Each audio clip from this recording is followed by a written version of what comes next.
Talbos ng gabi for today's ulam. Magandang araw mga kaprensi at samahan nyo nga po akong manguha ng talbos ng gabi. Dahil nga po tanghalian na naman ay kailangan na naman po natin ng pang-ulam. At ang sabi nga po sa akin ng inay ay para daw gusto niyang humigop ng masarap na sabaw. Wala nga pong problema yan dahil nga po tayo ay may talbos ng gabing asabawan. Dahil nga po ang makamasarap din sa talbos ng gabi ay bulang lang. At lahukan mo nga lang po ari ng luya at saka po ay tuyo aba ay aray pang-ulam na. Kaya naman po ay solved na naman ang ating ulam pananghalian ay gayon laan po man din naman at nakakaraos din ay ho ho.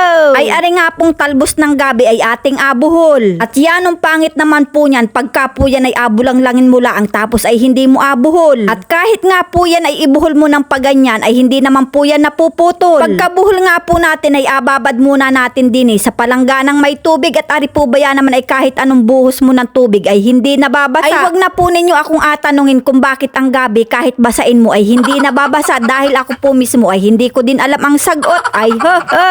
At ari nga daw pong bulang lang ng talbos ng gabi ay nakakapagpatanggal ng hangover sabi daw po ng mga mag-iinom. Ay hindi ko nga din po alam dahil nga po tayo ay hindi naman mag-iinom. At hugasan pa nga rin po natin yan kahit hindi naman yan nababasa. Ang mahalaga po ay atin pa ring hinugasan. At bangihin nga po muna natin yung ating apang lahok na tuyo. Para po ba yan naman pag nilahok natin sa ating bulang lang ng talbos ng gabi ay hindi siya malansa. Ay ang tawag po pala ng tuyo din na ari ay binislad na iliw. At dahil nga po mabilis laang yan maluto ay atin na po yung ahunin at baka po yan ay matuok pa. Ay ari po man din ay isawsaw mula ang sa suka na may sili ay di ulam na. Pero sa ngayon po ay atin muna yung alahok sa ating bulang lang na talbos ng gabi. At maglagay na nga po tayo ng tubig, wag naman po natin masyadong akadamihan. At ilagay na nga rin po natin yung ating binuhol na talbos ng gabi. Ay kaunting asin nga lang po ang ating alagay dyan at medyo maalat na rin po yung ating inihaw na tuyo. At pagkalipas nga po ng ilang minuto ay ayan, kumulo na nga po ang ating talbos ng gabi. At ilagay na nga po natin yung ating panglahok na inihaw na tuyo. Ay takpan nga po uli natin yan at apakulukuloin nga lang po natin yan ng saglit. At ayan na nga po, pagkalipas ng ilang minuto ay luto na ang ating bulang lang na talbos ng gabi. Ay nako po, ayan ang sarap po talagang higupin ng sabaw na rin. Tapos ay medyo makamaanghang pa. Ay nako, ay pandali na naman ang paghigop ng sabaw na rin. Kaya naman mga kaprensi, ano pang inaintay natin dyan? Sakmala na!